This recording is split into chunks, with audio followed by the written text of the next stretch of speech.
Well, that actually, you left that last portion at the perfect point, Simon, because you were mentioning it's not just about you, it's about building a culture of research in the institution and looking for allies and looking for people who can help.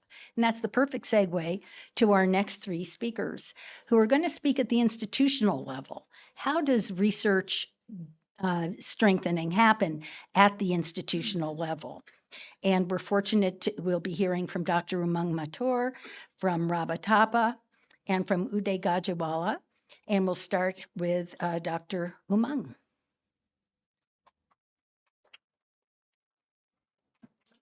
Thank you.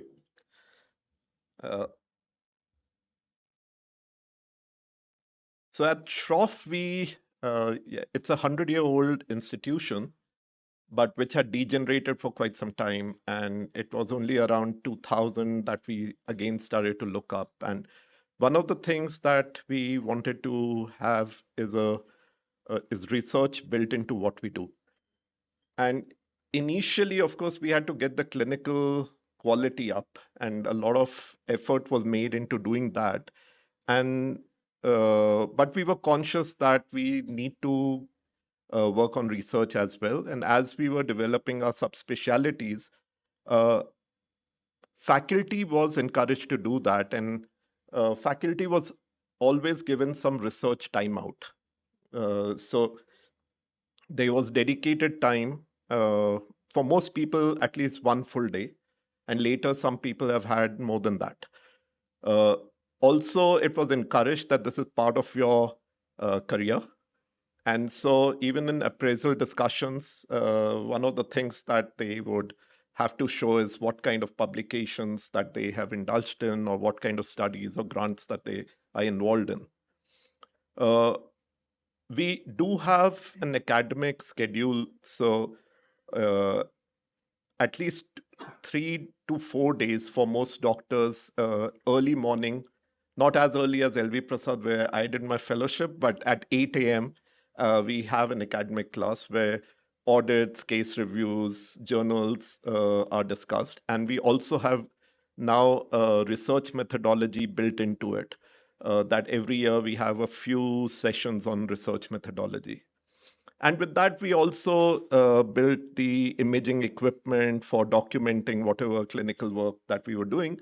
And microbiology lab was something that we created right up in the beginning to manage all our cases. And these were supportive things that we did for clinical research.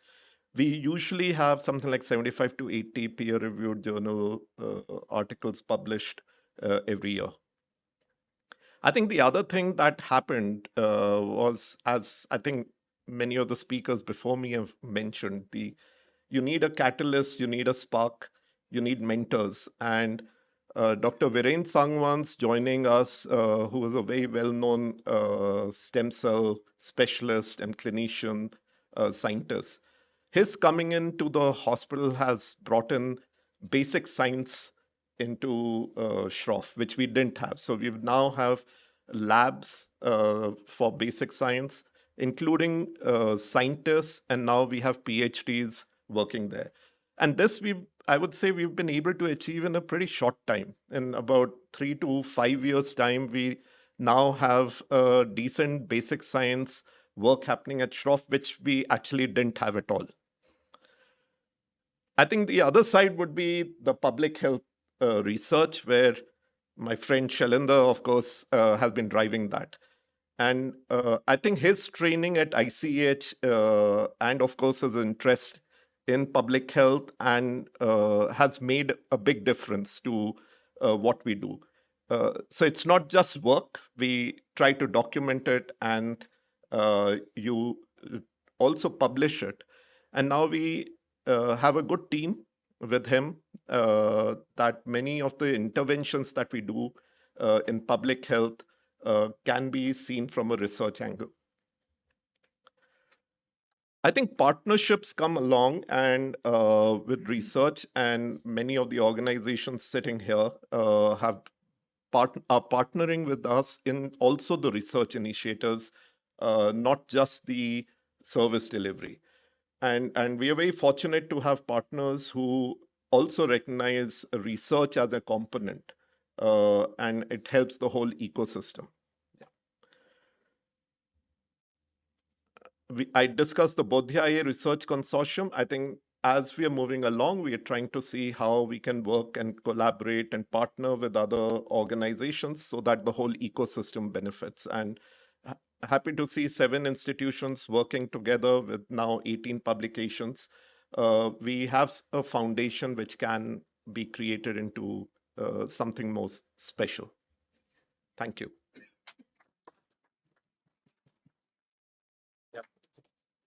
Should I sit up? Right here. Yeah, thank you, Dr. Umang. And yes, you nicely bridged the shift from working within your own institution to bridging to other institutions, which is so important in this work. Any questions for Dr. Umang? Yes, we have one right here. Divya Ramasamy from Aravind. What you use the mic. I know. For the this consortium, what do you think are the important ingredients that have made this venture successful? I think lack of bureaucracy. Uh, so it's a absolutely open field. All the subgroups work quite independently. They have like the pediatric subgroup. Yes, there are some who are more participative than the others. They are leaders who emerge from it. But there is no institutional or a kind of thing that is coming in the way. But at some point, I feel we will have to put more structure to it. But I think part of it is that it is a very open forum in which we are able to collaborate at a level playing field. There's nobody dominating anybody. So I think probably it's that.